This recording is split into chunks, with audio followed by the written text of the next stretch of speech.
For most people, luxury means a designer handbag, a 5-star vacation, or maybe even a private yacht. But for the world's wealthiest billionaires, spending reaches an entirely different level, one where price tags are virtually meaningless, and the concept of exclusive takes on a whole new definition. While millionaires might indulge in luxury cars or high-end real estate, billionaires play in a different league, purchasing things that are so rare, expensive, or custom-made that only a handful of individuals on the planet can afford them. In this review, we'll explore 10 things that only the world's richest billionaires can buy. These aren't just expensive items, they're symbols of status, influence, and the ability to shape the world in most ways people can't imagine. Buckle up, because we're about to step into a realm where money truly has no limits. If you like our videos, please remember to click the like button, subscribe, and press the bell to receive updates of all our videos right when they're released. First up, we're looking at the billionaire who was prepared to spend over $800 million on a private jet. Yes, it's not just any old private jet, it's an Airbus A380, designed to carry over 500 people. The plane was developed as an upgrade to the popular Boeing 747 and developed for the long-haul market.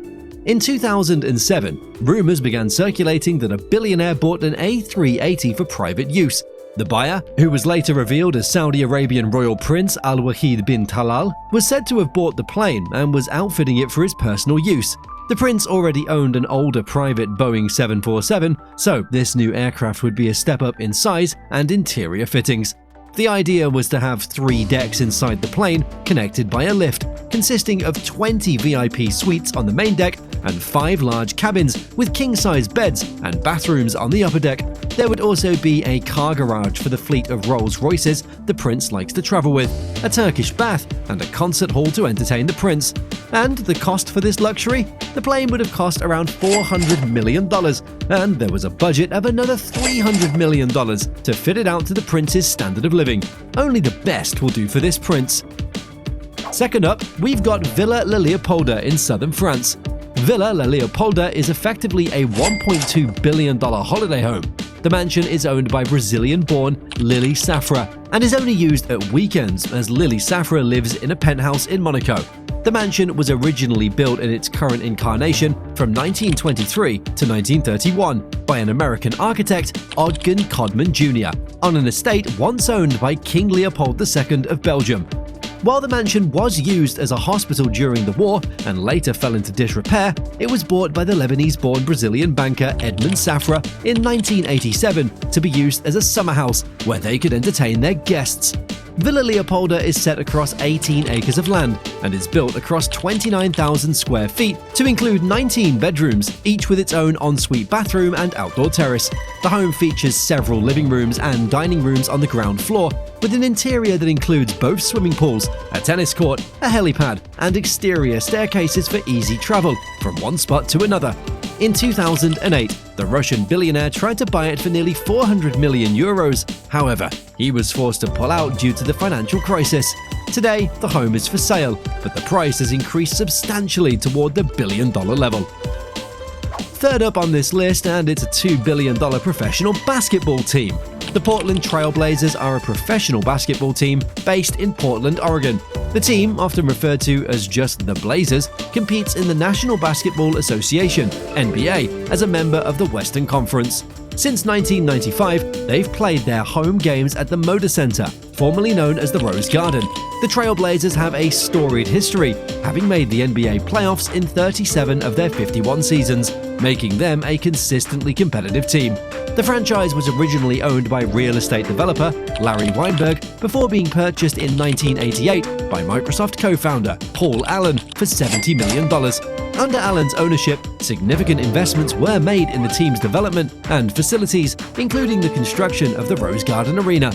Paul Allen remained a passionate owner until his passing in 2018. Following his death, ownership of the team was transferred to Paul G. Allen Trust, led by his sister, Jody Allen. While there have been ongoing discussions about a potential sale, no official transaction has taken place. The franchise is currently valued at over $2 billion. Fourth on this list is a $2 billion mansion. Antilla, Mukesh Ambani's opulent residence, is one of the most expensive private homes ever built. Located on Altamount Road in Mumbai, this 27-story skyscraper is valued at around $2 billion. Completed in 2010, it was designed by Chicago-based Perkins & Will and constructed by Australian firm Leighton Holdings. The first 6 floors are dedicated to a parking garage that can hold up to 168 cars, including Ambani's luxury vehicles, with an in-house service station for upkeep. The mansion also includes a 2-story recreation center with a gym, yoga studio, dance studio, and spa. There are also multiple swimming pools, including an indoor lap pool and an outdoor infinity pool, offering panoramic views of the city. Entertainment is key in the design, with a 50-seat private movie theater, a grand ballroom with crystal chandeliers, and even an ice room with a snow generator to combat Mumbai's heat. At the top of the building are 3 helipads, though Mumbai's strict aviation regulations limit their functionality. The mansion incorporates green walls and vertical gardens to enhance energy efficiency by absorbing sunlight and reducing the need for air conditioning. Antilla employs 600 full-time staff members, handling everything from maintenance to personal services, with dedicated floors for staff accommodations. The mansion has sparked controversy due to its immense wealth, in contrast to Mumbai's poverty and legal disputes over the land's acquisition, though this hasn't diminished its standing as a symbol of extreme wealth. Fifth on the list, and another multi-billion-dollar sports team. In 2003, Russian billionaire Roman Abramovich acquired Chelsea Football Club from longtime chairman Ken Bates for a sum of $233 million. The purchase marked the beginning of a new era for the club, one defined by unprecedented financial investment and a willingness to bring in top-tier talent from across the globe. Abramovich's heavy spending in the transfer market had transformed Chelsea from a mid-tier team into one of the most successful clubs in the world. Over the course of 15 years, Abramovich spent over $2 billion on players, helping to assemble a team with some of the best footballers on the planet. Key acquisitions included the likes of Eden Hazard, who was bought for £31.5 million in 2012 and later sold for a reported £150 million in 2019. A transfer that solidified his legacy as one of the club's most influential players. The club's successes on the field mirrored the financial commitment of it, with Chelsea winning 2 Champions League titles, 2 Europa League titles, 5 Premier League titles, 5 FA Cups, 3 League Cups, and 2 Community Shields during Abramovich's tenure. However, not all of Abramovich's decisions proved to be successful. Some high-profile signings, well, they turned out to be disastrous, notably the purchase of Andriy Shevchenko and Fernando Torres, who were brought to Stamford Bridge for a combined total of nearly £150 million. Despite their reputations as world-class players, both failed to make the impact Chelsea had hoped for, with Shevchenko particularly struggling to find form. These missteps were costly, but they were relatively rare in comparison to the number of successful transfers. Sixth on the list is the billion-dollar car collection owned by Ralph Lauren. Ralph is an American fashion designer, philanthropist, and business executive, best known for the Ralph Lauren Corporation and owner of a billion-dollar car collection. Ralph started collecting cars in the 60s as he saw them as art rather than toys. Over the last 50 years, Ralph Lauren has gone on to building one of the biggest and best car collections in existence today. There are over 100 cars in its collection, all in pristine condition, with many having won Best in Show competitions, such as his 1938 Bugatti Type 57 SC Atlantic, which won in 1990 at the prestigious Pebble Beach Concours d'Elegance. Most of his cars are either rare, limited edition models or one-of-a-kind vintage race cars with history in their seats. Included in the collection are a few $100 million cars. Take the Bugatti 57 SC Atlantic of 1938, which runs on a 3.3-litre supercharged engine and is only one of 2 in existence today. The other was sold to a museum in California for about $40 million in 2010, and experts believe that should Lauren even sell the car today, this car could easily be worth $100 million. The other super rare car in his collection is the Ferrari 250 GTO. Only 36 of these special Ferraris were ever made between 1962 and 1963. They were designed as an out-and-out racer and feature an aerodynamic design and a 3-litre V12 engine that produces 300 horsepower. It's fun to drive, and it's highly sought after in collector circles, which translates to an ever-increasing price tag. In 2018, one came up for sale and was bought for nearly $50 million. However, today, that price has easily doubled to around the $100 million mark. 7th on the list, and we're talking around $500 million for this Billionaires toys, and it's probably another $50 to $60 million just to keep them working each year. Graham Hart, who is firmly part of the super rich, with a net worth above $10 billion, has not one super yacht, but two. Firstly, there is the 103-meter yacht that comes with 15 cabins and accommodate up to 30 guests, each a sanctuary of tranquility, and a master suite fit for royalty. And it boasts its own private terrace too. The yacht features include a 15-meter-long tender garage, 4 exterior hot tubs, a swimming pool that covers the entire height of the main deck, and a helicopter hangar concealed in the foredeck.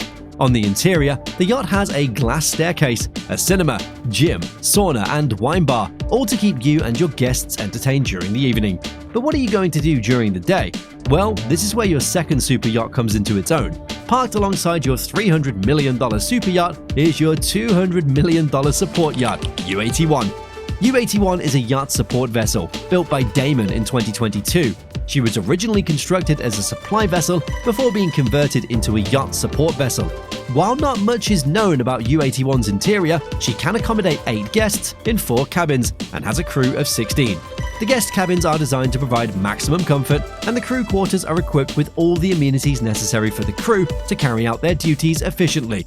As a yacht support vessel, the U81 is designed to provide additional support to its mothership, in addition to a range of tenders and toys. There is also a $10 million Sunseeker 90 that is carried around just in case. If you wanted to explore the world below the surface, there is a full dive center to include snorkeling gear, scuba diving gear, a hyperbaric chamber, and if you don't want to get your hair wet, going under the water is still possible through a personalized submarine. The support yacht comes with her very own Triton 1653 submersible. The innovative personal sub can accommodate up to 3 charter guests at a time, with the ability to dive down to depths of 500 meters, 1,640 feet. Using powerful LEDs to enlighten the underwater world, guests on board will truly be able to appreciate the seabed in all its glory. The final 3 are all going to cost upwards of $1 billion each. First up, how about a trip to the moon? NASA, established in the 1950s with the goal of sending humans into space, successfully landed 12 astronauts on the moon between 1969 and 1972. While an additional 12 people have traveled to the moon without setting foot on its surface, no human has ventured near the moon in the past 50 years. However, for billionaires seeking the ultimate adventure, space tourism is becoming an exciting new frontier, one that Jeff Bezos is determined to lead. Jeff Bezos, currently the second richest man in the world, is making strides in space exploration with his company, Blue Origin. Blue Origin has developed several spacecrafts, with the most well-known being the New Shepard and New Glenn rockets. New Shepard is a suborbital rocket designed for space tourism and research. It is named after Alan Shepard, the first American astronaut in space. The rocket is fully autonomous, meaning it doesn't require a pilot, and is built for reusability to help reduce launch costs. It takes passengers just past the Kármán line, about 100 kilometers, 62 miles above Earth, which is the internationally recognized boundary of space. The entire trip lasts around 11 minutes, giving passengers a few moments of weightlessness before returning to Earth. Its first crewed flight took place in 2021, with Jeff Bezos himself on board.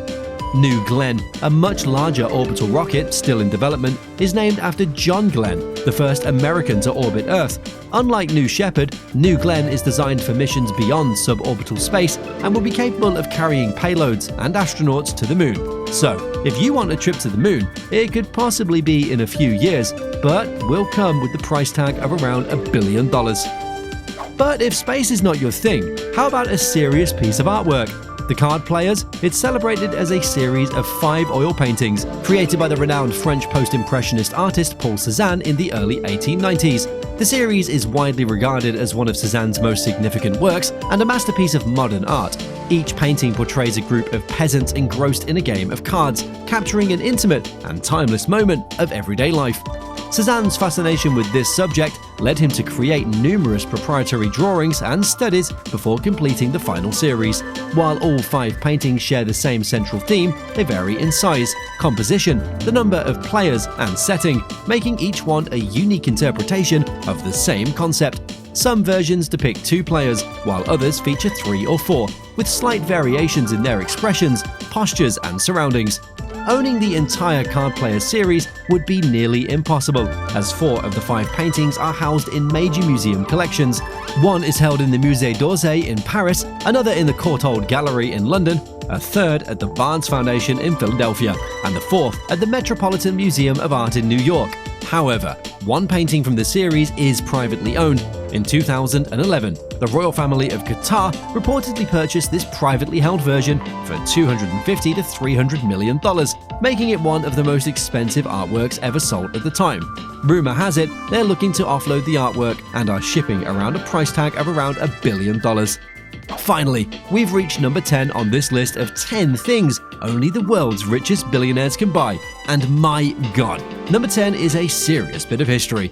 It's Leonardo da Vinci's Codex Leester, which is a remarkable collection of scientific writings, sketches, and observations by the Renaissance polymath himself, created between 1506 and 1510 while he was living in Florence, Italy.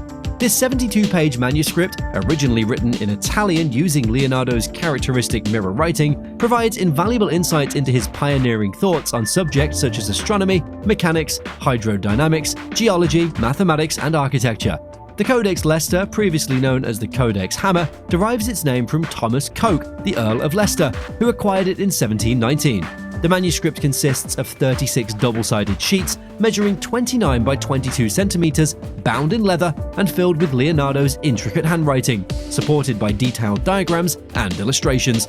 The manuscript contains Leonardo's studies on the movement of water, erosion, fossils, and the nature of light, displaying his visionary grasp of scientific principles long before they were formally established.